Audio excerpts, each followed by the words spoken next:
আসসালামু আলাইকুম দর্শক, টেস্টি অ্যাট কুকিং চ্যানেলে আপনাদের সবাইকে ওয়েলকাম জানাচ্ছি।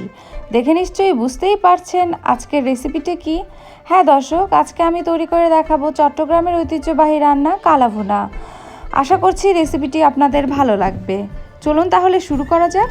কালাভুনা রান্নার জন্য আমি এখানে কিছু আস্ত গোটা গরম মশলা নিয়ে নিয়েছি, যার মধ্যে আছে দারচিনি ৫-৬টা, তেজপাতা ২টা, ১ টেবিল চামচ পরিমাণে গোলমরিচ, 2টা স্টার আনিস, আর নিয়েছি এখানে জয়ত্রী, আর আছে জয়ফল 1টা, আর আছে 1 টেবিল চামচ পরিমাণে লং, আর 2টা বড় এলাচ, আর সবুজ এলাচ 7-8টা, আর কাবাব চিনি নিয়েছি 1 টেবিল চামচ পরিমাণে। কালাভুনা রান্নার জন্য আমি এখানে 1.5 কেজি পরিমাণে গরুর মাংস নিয়েছি, হাড় চর্বি সহ। এখন আমি গরুর মাংসগুলোকে সব মশলা দিয়ে মেখে নিব। এখানে দিয়ে দিলাম পরিমাণ মতো লবণ, আর দিয়ে দিলাম 2 টেবিল চামচ আদা বাটা, 2 টেবিল চামচ রসুন বাটা, আর দিয়ে দিলাম এখানে 1 কাপ পরিমাণে পেঁয়াজ কুচি।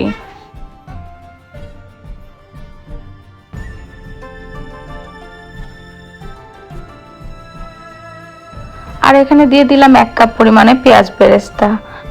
চেষ্টা করবেন পেঁয়াজ বেরেস্তাটা ব্যবহার করার।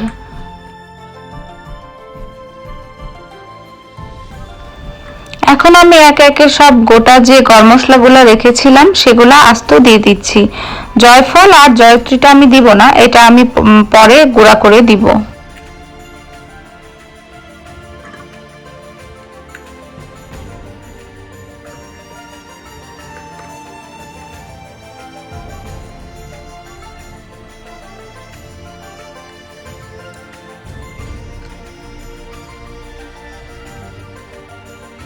এখন আমি এখানে একে একে সব গুঁড়া মশলাগুলো দিয়ে দিচ্ছি, যার মধ্যে আছে জিরা গুঁড়া 1 টেবিল চামচ পরিমাণে, লাল মরিচ গুঁড়া 2 টেবিল চামচ পরিমাণে, আর আছে হলুদ গুঁড়া 1 টেবিল চামচ পরিমাণে, আর দিয়েছি আমি এখানে ধনিয়া গুঁড়া 1.5 টেবিল চামচ পরিমাণে।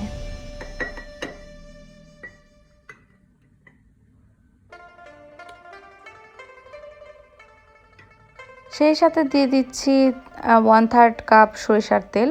চেষ্টা করবেন এখানে সরিষার তেলটাই ব্যবহার করার।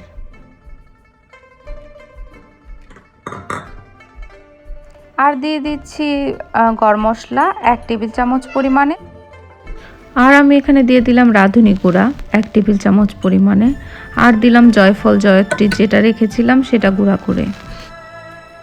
এখন সব কিছুকে একসঙ্গে ভালোভাবে মেখে নিতে হবে। আমি এখানে হাত দিয়ে মেখে নিচ্ছি, আপনারা চাইলে চামচের সাহায্যে মেখে নিতে পারেন। যত ভালো করে মাখাবেন কালাভুনা টেস্টটা তত ভালো আসবে।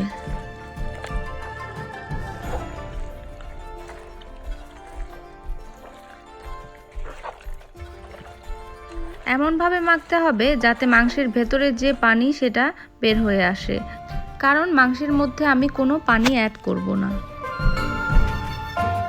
মাখানো হয়ে গেলে আমি এই মাংসগুলোকে 1 ঘন্টার জন্য ম্যারিনেট করে রেখে দিব। আপনাদের হাতে সময় কম থাকলে আপনারা 10-15 মিনিট ম্যারিনেট করে রেখে দিতে পারেন।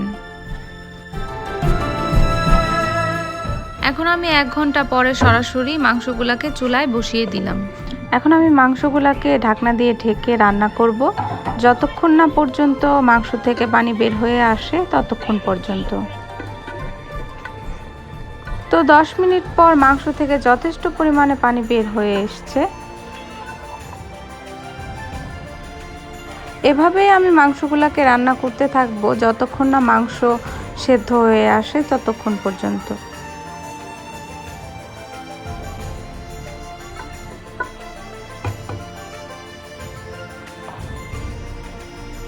এর মাঝখানে আমি ঢাকনা খুলে নেড়ে দিব যাতে তলায় না লেগে যায়।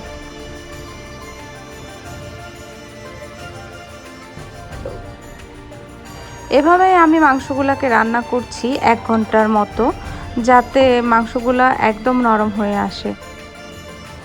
তো 1 ঘন্টা পরে মাংস মোটামুটি সিদ্ধ হয়ে আসছে। তো আমি এখানে আরও অ্যাড করে দিচ্ছি 1/2 কাপ পেঁয়াজ কুচি।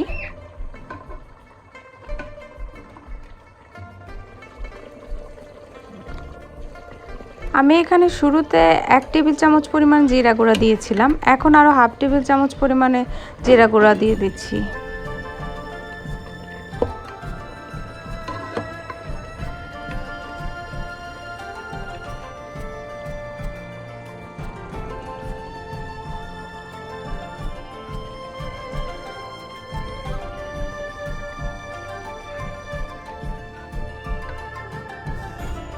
আপনাদের যদি মনে হয় এখানে মাংস সেদ্ধ হয়নি, তাহলে এখানে হাফ কাপ পরিমাণে গরম পানি অ্যাড করতে পারেন।